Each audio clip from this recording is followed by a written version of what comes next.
Hi everybody, welcome to my homestead and welcome to my channel. In this video, I want to talk about the two Davids. I also want to talk about David A. Bednar and D. Todd Christofferson, and some other interesting things that have to do with names and presidents of the church and Israeli prime ministers and presidents and so forth. So, if you haven't already, please make sure to subscribe to the channel, like this video if you end up liking it, hit the notification bell, and then leave your comments because I would like to know whatever you know about this topic.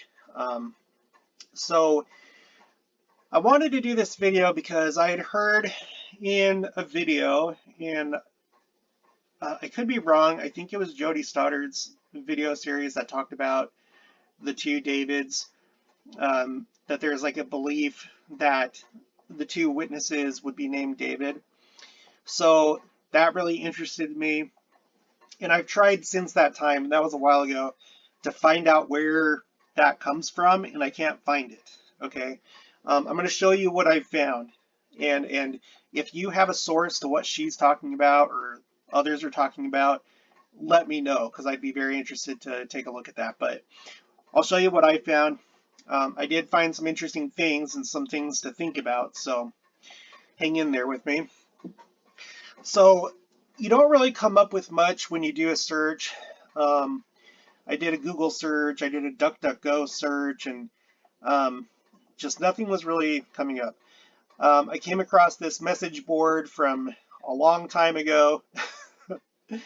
Some of these posts are from 2015, others are from 2007. And it's just a lot of, what you would expect to see on a message board. Just people throwing out ideas, some giving some references to things, but no one seems to have been able to come up with two Davids being the two witnesses that'll be in Jerusalem before Christ comes. Okay, so when we go to the scriptures, okay, the primary place that you hear about it is in Revelation chapter 11. It says here in verse 3, and I will give power unto my two witnesses, and they shall prophesy 1,260 days, clothed in sackcloth. And that ends up being about 3.5 years. Okay, and I'm sure I'm not telling you anything new when I say that. So you can go to Revelation 11 and read this whole thing. This is all pretty much the entire chapter is about them. I clicked on the word witnesses for the footnote B, and it gives you, a little bit more information. It takes you to Isaiah 51, 19 and 20, and I'll go ahead and read that. These two things are come unto thee. Who shall be sorry for thee? Desolation and destruction, and the famine and the sword. By whom shall I comfort thee? Thy sons have fainted. They lie in the head of all the streets, as a wild bull in a net. They are full of fury of the Lord, the rebuke of thy God. Okay, so there's kind of like a small reference in Isaiah to them, but they're not called David. Zechariah chapter 4, 11 to 14. Then answered I and said unto him, what are these two olive trees upon the right side of the candlestick, and upon the left side thereof?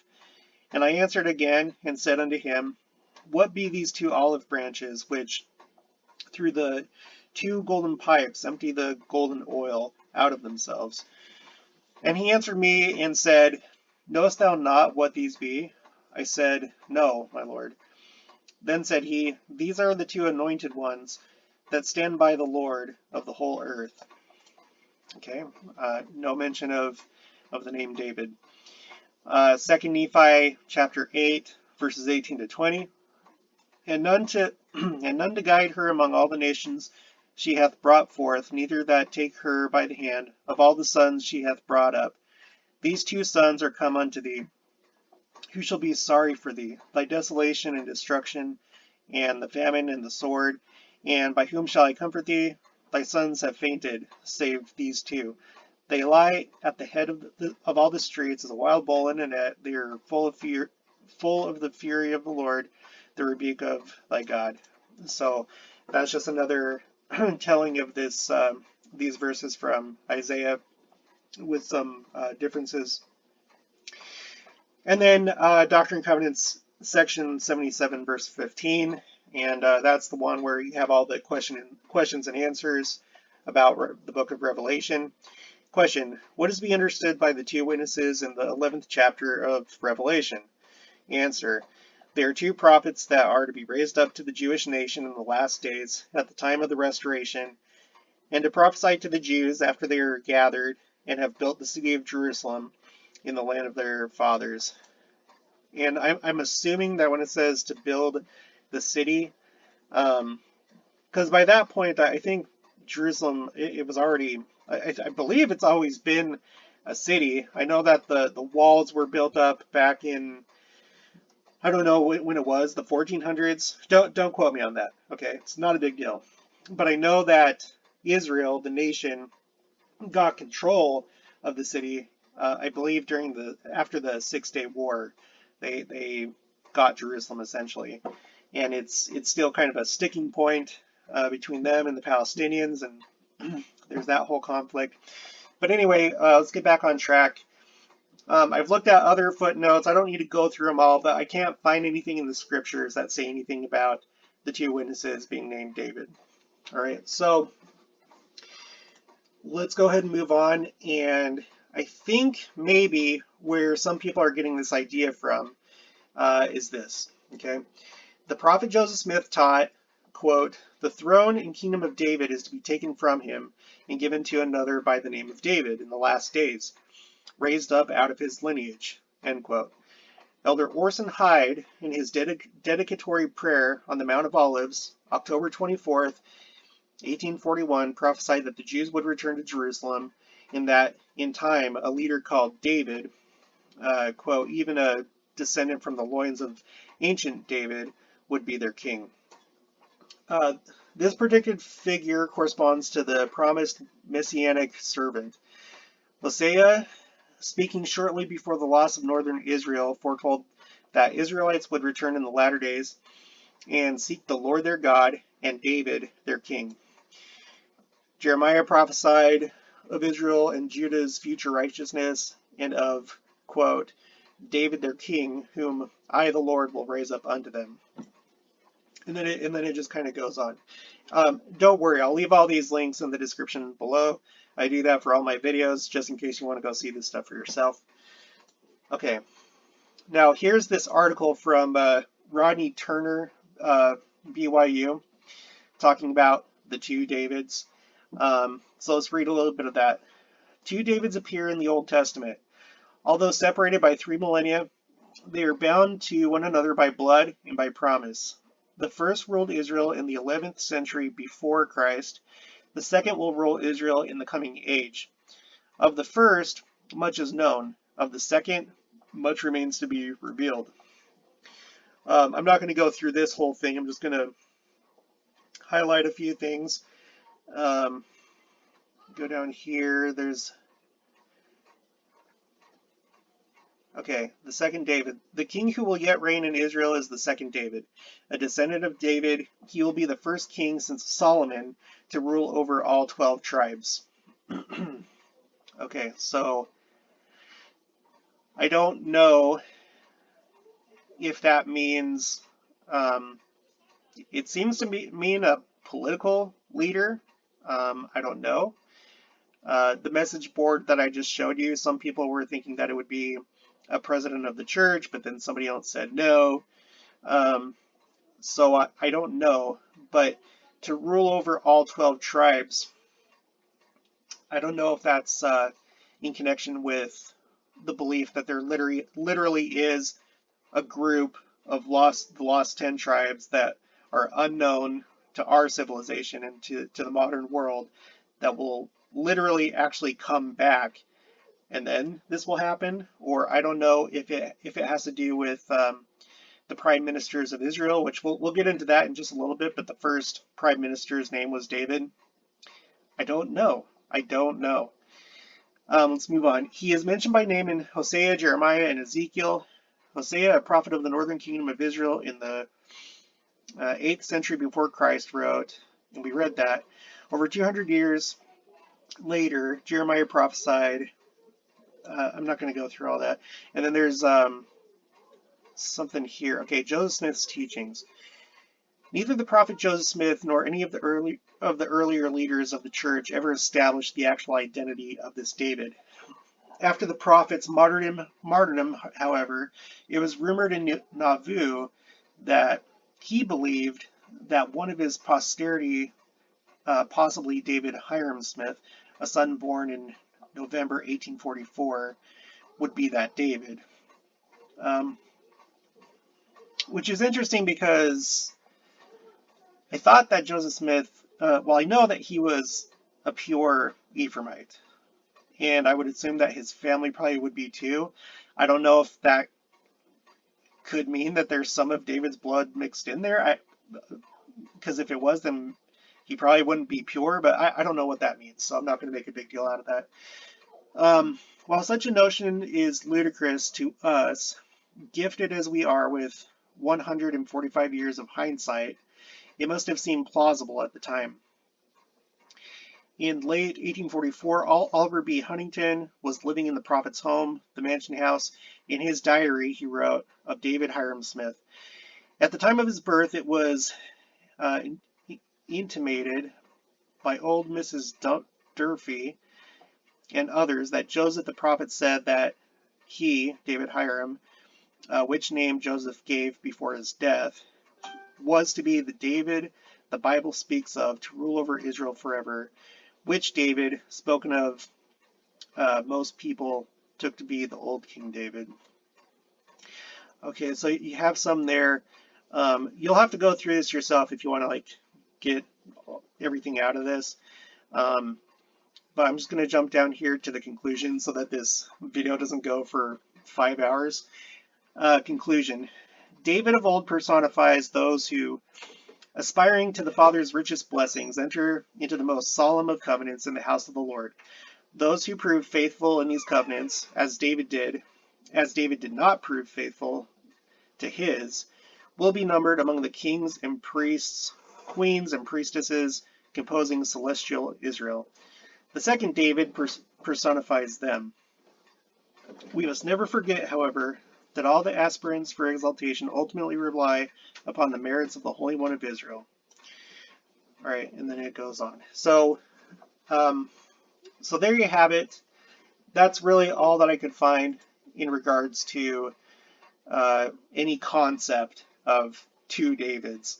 And it doesn't seem that it has anything to do with the two witnesses before Christ's return, but I don't know. You tell me. If you have an actual source, put it down in the comments below. I'll do a video about it. Let's all learn together. But that's what I was able to come up with, okay? So also on that message board, and I believe in Jody Soddard's video, and I think I may have heard it other places, there's been a lot of talk about David A. Bednar, right? And also D. Todd Christofferson, because the D stands for David. All right. Now, the first thing I want to point out is his age. Here he is right here, David A. Bednar, ordained in 2004. And you can see the age difference here. So if you look at him compared to those that were called before him, he's quite young. Right now, he's 69.2 years old. And then you have the older apostles, Dieter F. Uchtdorf, called at the same time, 80 years old. Jeffrey R. Holland, 80. Oh, they're both 80.8, so they must have birthdays really close to each other. M. Russell Ballard, 92.9. Okay, Henry Byring, 88. Downey Jokes, 89. Russell M. Nelson, 97. Okay, so it kind of stands out, right? Now, it's not unprecedented, and I'm going to show you in just a minute that the age that he was called at was relatively young by today's standards. I'm going to show you that in just a second. But while we're on this page, I just want to point out, and I've said it before, and I know other people have noted this, I don't know if it means anything, okay? I just find it very interesting, maybe something to note, It's not really clear if it does mean something, what it means. But we have Russell M. Nelson. He's the prophet right now, the president of the church. And then the acting president of the Quorum of the 12 Apostles is M. Russell Ballard. Russell M. and then, Russell M. and then M. Russell. That may just be coincidence. I tend not to believe in coincidence, but if this does mean something, like I said, I have no idea what that would mean. It could just be meant to call our attention to this particular time that we live in. I don't know. All right, so let's go over here. David A. Bednar. Bednar was sustained as a member of the Quorum of the 12 on October 2, 2004, the youngest man named to that body since Dallin H. Oaks in 1984. So he stands out, okay? At least relatively speaking, relative to the last probably a few decades. All right, if we come over here, and we're going to explore his age and the age of others too. No, you know what? Let's just do it right now. If you come over here, okay, this is a pretty cool site. It has all the apostles, all of them, since the beginning of the restoration. It shows what age they lived to, and then if you put the mouse over their line right here, it tells you when they were born, when they were called, how old they were when they were called. Okay, so let me just kind of show you a few things here. So we got David B. Haight. He was 69 years old. Well, let's go to Elder Bednar.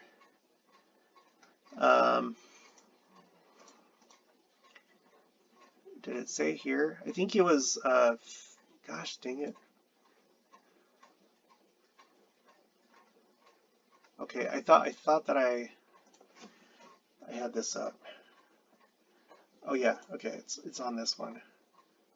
David A. Bednar. Okay, so he was 52 years old and 3 months when he was called.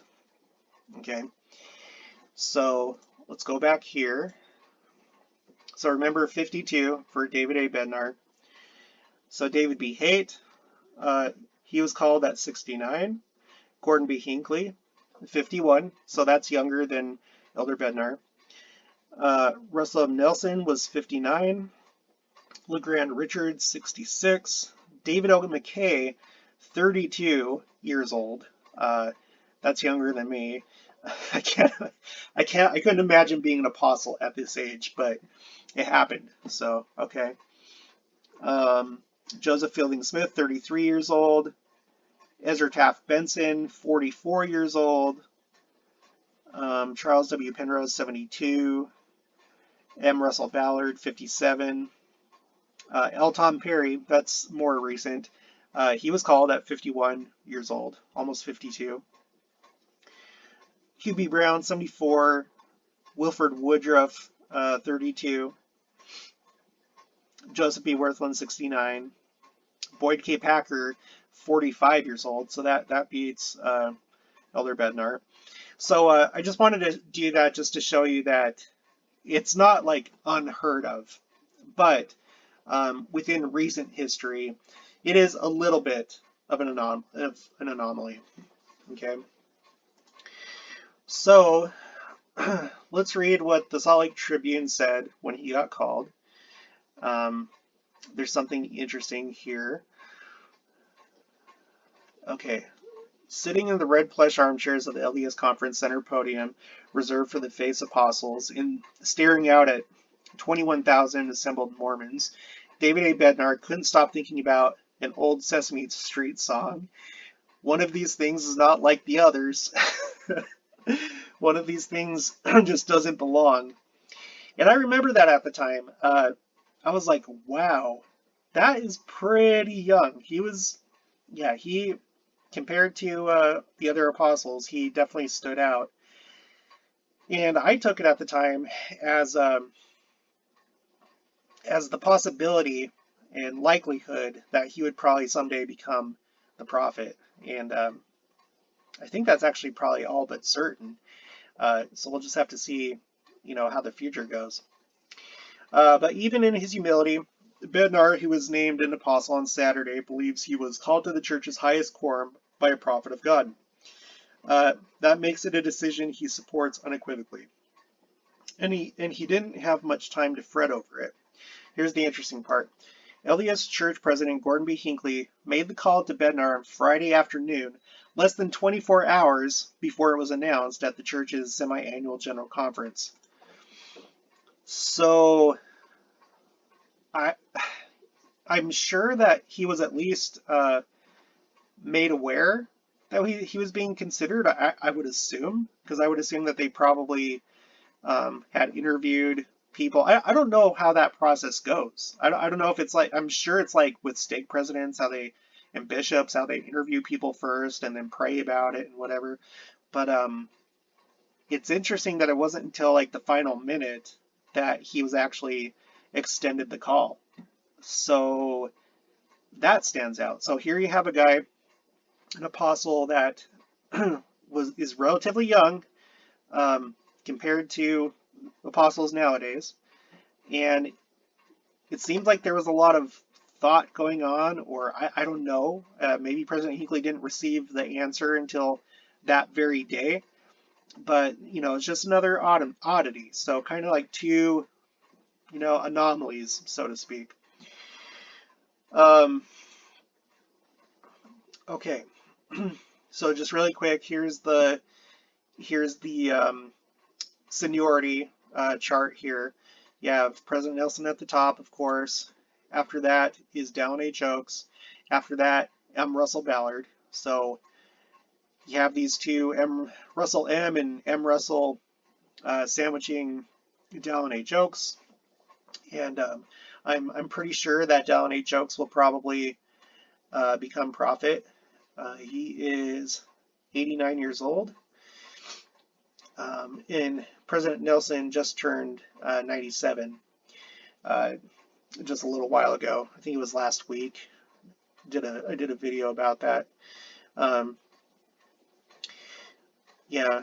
So now an interesting thing about President Nelson and his age, if we go back here.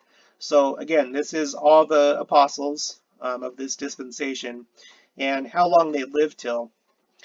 And so the record right now is David B. Haight with 98 years. And then after that, Gordon B. Hinckley with 97 years and 8 months. So Russell M. Nelson is right on the heels of Gordon B. Hinckley, and he may just break the record. I don't know what you think, but to me, he looks pretty good. He seems pretty healthy. He seems really coherent. I wouldn't be surprised if he does break this record. So if he does, as you can see here, just look at all these men. Look at all of them. If he breaks the record after all this time, that's like another, it'll be another literally unprecedented event, something that's never happened before. No one's gotten to that age if he makes it. So he's right there within striking distance. So I find that interesting. And then just as a side note, what else is interesting is you have a David right here that right now has been in there or lived the longest. This isn't how much time, obviously, that he wasn't in there for 98 years. This is how old he got to be before he died. But out of this set of people, you have a David that's at the top, and then just a few more down you have another David, and then you got a Joseph, and then you got another Joseph right here. So just interesting. I'm not saying it means anything, just it's interesting. Okay, it's interesting. All right. So and then after that, Jeffrey R. Holland, Henry B. Eyring, Dieter F. Uchtdorf, David A. Bednar. Now I want to switch gears a little bit.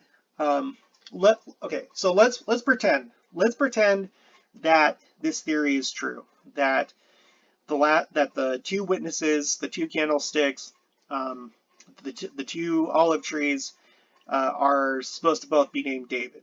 Okay, well, let's pretend that's true.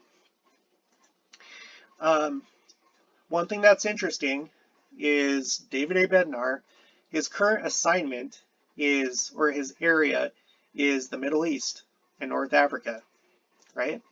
So if that's what they're planning on, if they know that he's going to be one of the two witnesses, I would assume that they'd probably want him to, for that to be his area, the Middle East, right? D. Todd Christofferson, again, his first name is David. You can see it right there. His area is Brazil. Okay. And you can see here, you had David A. Bednar that was called, and then we had Quentin L. Cook, and then we had right after that another David. So two Davids called really quick in short succession of each other. So if this is true, and the general authorities, the first presidency and the apostles, if they're aware of this, then they probably, through inspiration and through direction from the Lord, would have been told to call someone whose name is David, and they were probably directed directly to these two, if that's the case. But you can see here, for some reason, you have these two Davids that enter into the Quorum of the 12. Just one almost right after the other, just Quentin L. Cook in between them. Now, that's interesting because of this.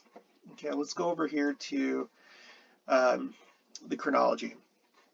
So this table here, this shows all the prophets, all the first presidencies, all the presidents of the Quorum of the 12 Apostles, everybody, and all the changes that took place from the beginning. And it's pretty long and it's pretty interesting. So what I wanted to do is I wanted to see how often we had an apostle named David that was at least an apostle, if not prophet. So here in the very beginning, at the very beginning, we had David Whitmer. I think it's important. I think it's interesting. Okay, because we know that Joseph Smith, that his name was important, and it was in fact prophesied, right? We know that was prophesied in the Book of Mormon, and that the original Joseph had a prophecy about another Joseph that would be in our days. So Joseph's name is important. Oliver Cowdery, I don't know, but I think it's interesting that his name is Oliver because it makes you think of olives. And we know that one of the main parables when we're talking about the last days is the parable of the olive tree. And the entirety of that is contained in Jacob 5. So we have a Joseph, we have an Oliver or an olive. We also have a David, right? Because we know that, the two main, divisions in these last days, we have the church, which is headed by Ephraim, which is, of course, the son of Joseph, and also Manasseh. So the church is mostly comprised of Ephraim and Manasseh. So you have Joseph represented, and then the other half being Judah. And David was from the tribe of Judah, as was Christ. That's why Christ is called the son of David. So you have Joseph represented and Judah in this very first presidency here. Another thing, I don't know if this is anything at all, but we also have a Harris. I don't know what Harris means, but Dallin H. Oaks, where is it? Dallin H. Oaks, I guess I don't really need to actually go over here, but his middle name is Harris. And also right now, we have a vice president whose last name is Harris. So I don't know. I just find that a little interesting. Not saying it means anything, but we got Harris's right now, and then we had Harris's at the beginning. Okay, so anyway, back to David. So um, I did a word search here, Control F, to quickly find every instance of the name David on this webpage. And thankfully, what it does is it highlights all the names or all the times that it shows up. You can also go over here to the scroll bar, and it has like these little yellow um, ticks or whatever you want to call them, so you can quickly scroll to where it is. So in the very beginning of the church, we had David Whitmer, and then just a little bit after that, we have David W. Patton. So two Davids that are apostles at the very beginning of the church. As you scroll down, it's just them, David Whitmer, David W. Patton, and then after that, you don't have any more Davids for a while. And you can see over here, think of this as like a timeline right here as I scroll down. You have this big space of time here where we don't have any Davids. So from, let's see, 1838 until David O. McKay in 1906. A big space of time where we don't have any Davids. And then we have David O. McKay, and we know that David O. McKay ends up becoming the prophet and the president of the church. So we have David O. McKay, and during this time, as you can see, there aren't any other Davids. It's just David O. McKay. Keep going down. David O. McKay, David O. McKay, David O. McKay. Sorry, bear with me. Okay, and then he dies, and then there aren't any more Davids for a space of time. This is 1970. That's when David O. McKay dies. Scroll down, and then not too long later, and what do you know, about 7 years later, so 7 years, we got David B. Haight that comes on the scene. And he's the only David at that time. 7 years go by, or about 7 years.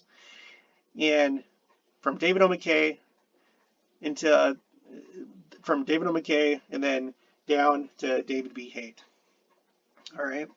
And I remember David B. Haight. He was like, whenever I think about the Quorum of the 12, I'm still stuck in like the early 2000s and in the like the Gordon B. Hinckley era.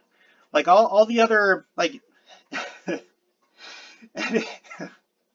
my gosh, anyone after David A. Bednar actually, I feel like they're like brand new.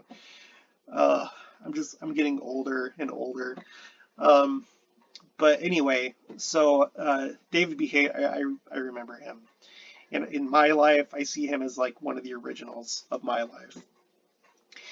Okay, now, here's where it gets really interesting, I think. You have David B. Haight that passes away 2004. Okay, and what happens is you have first you have Dieter F. Uchtdorf, that's called, right?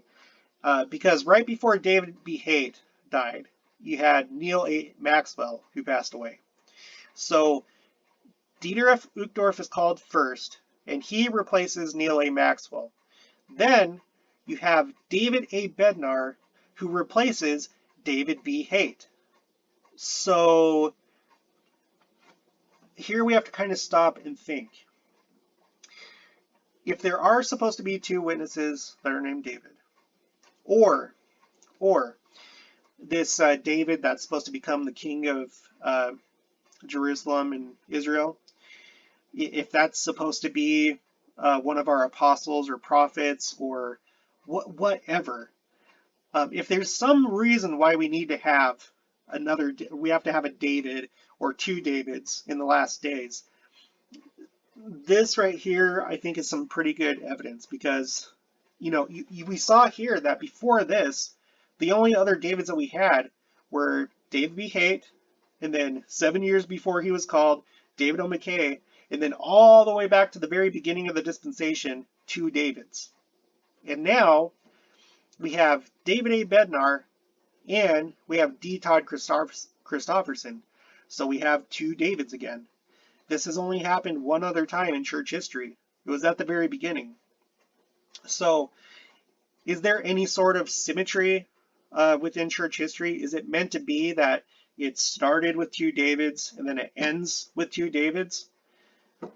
I don't know, but that's where we're at. We have two Davids right now. We have M. Russell Ballard and Russell M. Nelson. And then we have Russell M. Nelson that's about to, within about a year, he's going to beat the record for longest living apostle and prophet of all time.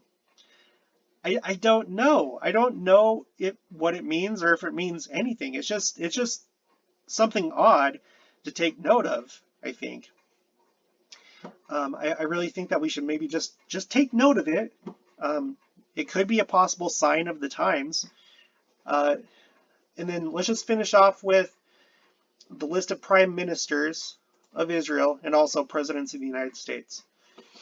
Okay, so right now, just recently this year, we finally got a new prime minister of Israel. His name is Naphtali Bennett. And whenever you read or like when you listen to the scriptures online, and you're hearing the narrator say these names, they say it, or the guy says it Naphtali. But whenever I like hear the news or whatever, they always pronounce it Naphtali. So I don't know what the real correct pronunciation of that is, but I'm just going to go with Naphtali.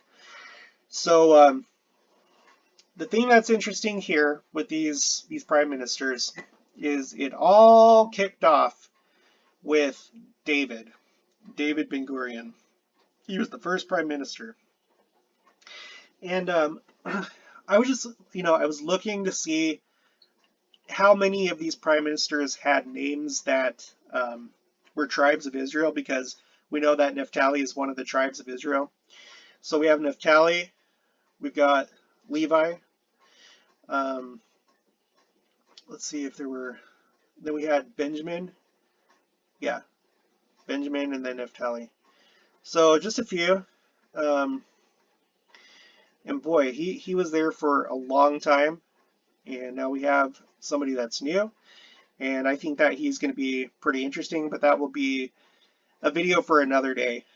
I'll see if I can do some research on him. And I know that he's already raised some eyebrows, just simply by the way that he became prime minister. They had to like do this interesting political move to oust Benjamin Netanyahu. So okay, so anyway, I guess the takeaway from this is that the nation of Israel, the modern day nation of Israel, started with a David. Is this the David that it was talking about? I don't know. Probably not, because it seems like the David of the last days is supposed to be like a spiritually like righteous person, like almost like a religious figure. So I'd say probably not, but I think it's significant that the first prime minister of the modern state of Israel was David. All right, and then let's go over to presidency of the United States. So I wanted to see, so here you have again, you have Kamala Harris. So there's that Harris name again. And, you just know that if Dallin H. Oaks becomes the next prophet, okay, so if like the second coming doesn't happen during Russell M. Nelson or the translation, the quickening, if we do move on to Dallin H. Oaks, you know that he's going to be one that, because he's all about the law, right?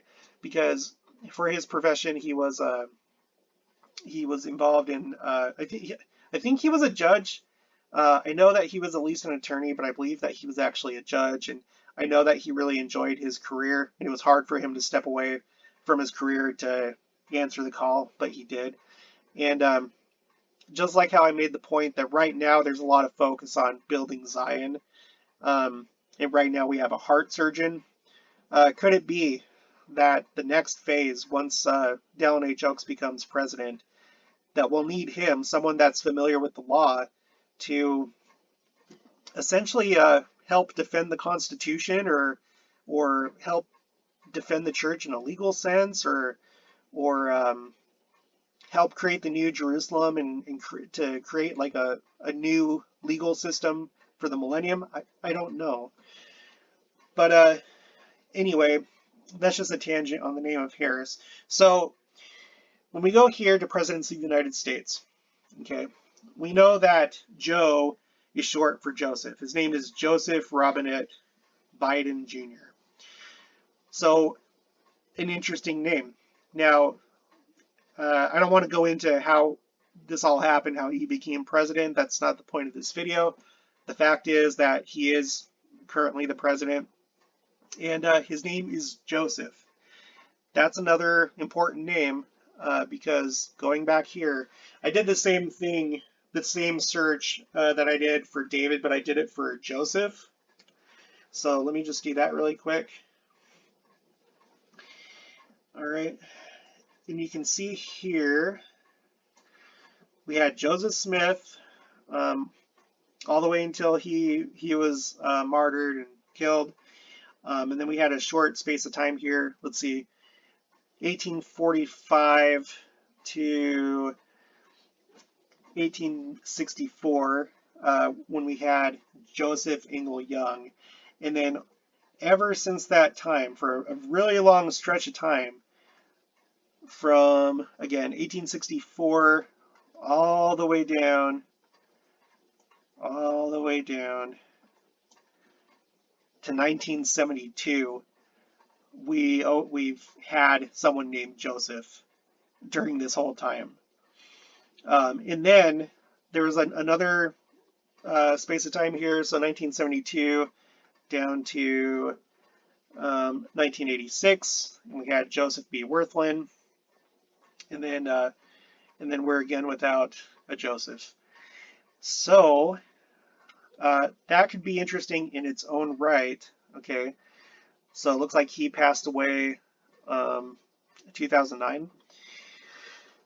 We know that the focus at some point is going to go from the Gentiles to the Jews, right?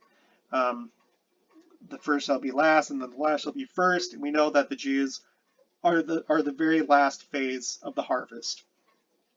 So could this mean that, you know, we had this whole big long period of time where we had a Joseph, where we're focusing on the Gentiles and also gathering in scattered Israel. Joseph, Ephraim and Manasseh being the main workhorse and the focus during this dispensation. You know, we just went a short little amount of time without a Joseph. So basically from the very beginning all the way down to Joseph B. Wirthlin, we've always had a Joseph, and we've been focusing on taking the gospel to the Gentiles. And now, after what's happened with, with 2017 with the eclipse, and then later 2020 with the angel Moroni dropping the trumpet, is that period of time over? The time of the Gentiles and the time of this wheat harvest. You know what I mean? So I don't know. This may be an incorrect connection. It's just kind of correlated. I don't know if that's what that means, but that's just another thing to maybe take note of. That we've always had an apostle named Joseph for the vast majority of this dispensation, and now we don't have one, but we do have two Davids. So right now we have Joe Biden, Joseph.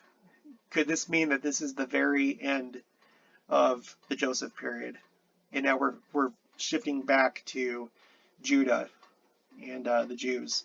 Because when you go back, okay, and if we look at these names and we try and look for just Bible names, we don't see any for a while. We got Donald, Barack, George, Bill, George, Ronald, Jimmy, which I don't know, maybe that kind of counts because you got James, but but he went by Jimmy Carter, so I don't know. Gerald, Richard, Lyndon, John.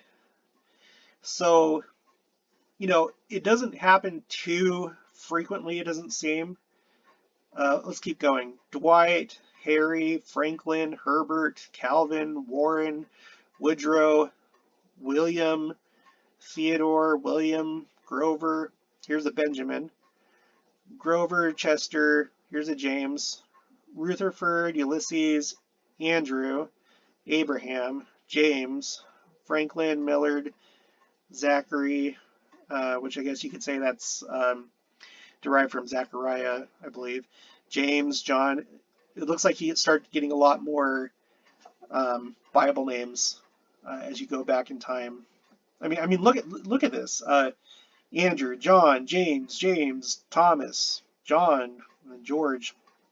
So the early part of American history, you got a lot of Bible names, but then it starts to become just like not Bible names, with just like a few kind of sprinkled in.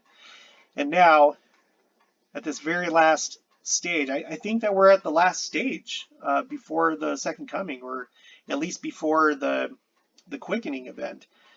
We have a Joseph, and that could possibly mean just the end of the wheat harvest. You know, Joseph's here, and it's gone bad. This is not. I wouldn't say that this is a good Joseph. And then right before Joseph, you had, excuse me, you had Trump, right? The whole concept of Rosh Hashanah and the Feast of Trumpets, which is the beginning of it's the beginning of the fall harvest. It's when Joseph Smith received the gold plates, and it's a warning call. It's a time for Israel to return, repent.